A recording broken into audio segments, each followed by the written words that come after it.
So I'll talk about the specific incident. So it's a couple of years ago at this thing called the Chicago Dyke March. I don't know if any of you have heard about it. There was a discussion and like a conflict around. There were a group of people who wanted to come into the parade, and they had these the symbols. I don't know the exact name of it. The Star of David on the rainbow flag.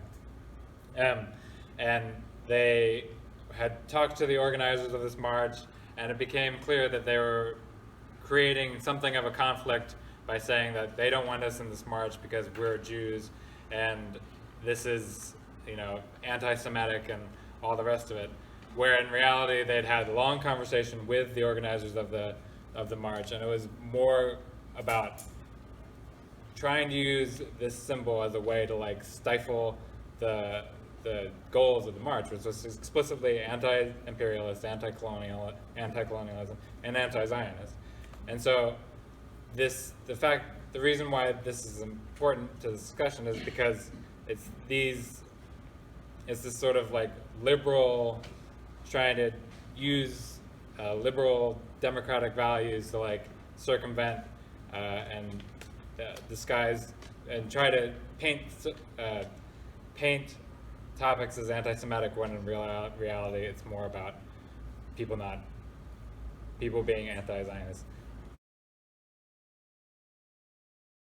About conflation of anti-Zionism with anti-Semitism is, again, Ilhan Omar, Angela Davis, Mark Lamont Hill. They've recently been under attack for saying things in support of Palestinian human rights and then right-wing and even left-wing moderate Democrats have either accused them of anti-Semitism or just like stood silently as these people have been attacked.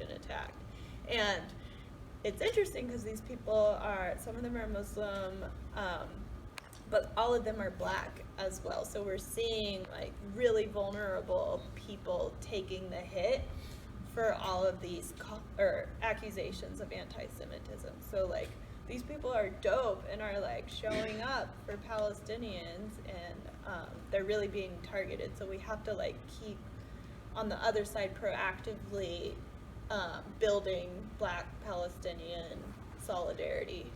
Yes? So is that the definition of pinkwashing then, equating anti-Semitism with anti-Zionism? So pinkwashing is in relation to Israeli Hasbara, which means propaganda, pushing around the world that Israel is a haven for queer people. But like everything Israel puts out in terms of propaganda conflates anti-Zionism, even Zionism with Judaism. And so when people are like actually anti-Zionist, they're being called anti-Semitic. And when anti-Semitic incidents happen, like people aren't really sure what those look like. So it's important as us being in the anti-Zionist movement, which I hope you all are, that we're also combating anti-Semitism at the same time. Okay. So just real quickly, I think the thing that's so awesome about Ilhan Omar is that she very clearly distinguishes between the.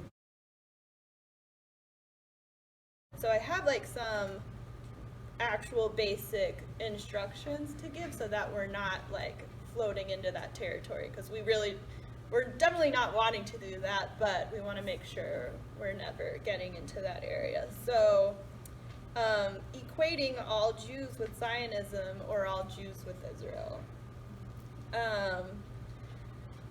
Acting as though Jews are not targeted by white supremacists. Saying anti-Semitism is a thing of the past. And then double standards or purity tests for Jews in the space, in your organizing spaces. So, yeah.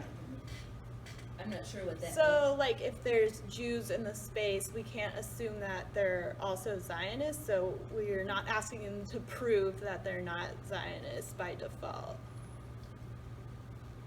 Unless they do shit, and then you're like, let me hold you accountable or try to call you in on that. Repeat it again? Okay. double standards or purity tests for Jews in the space, equating all Jews with Zionism or all Jews with Israel, acting as though Jews are not targeted by white supremacy or white supremacists right now, and then saying anti-Semitism is a thing of the past. We all know that it's alive and well, and that there's Nazis and white nationalists out there who are coming for Jews and Muslims alike.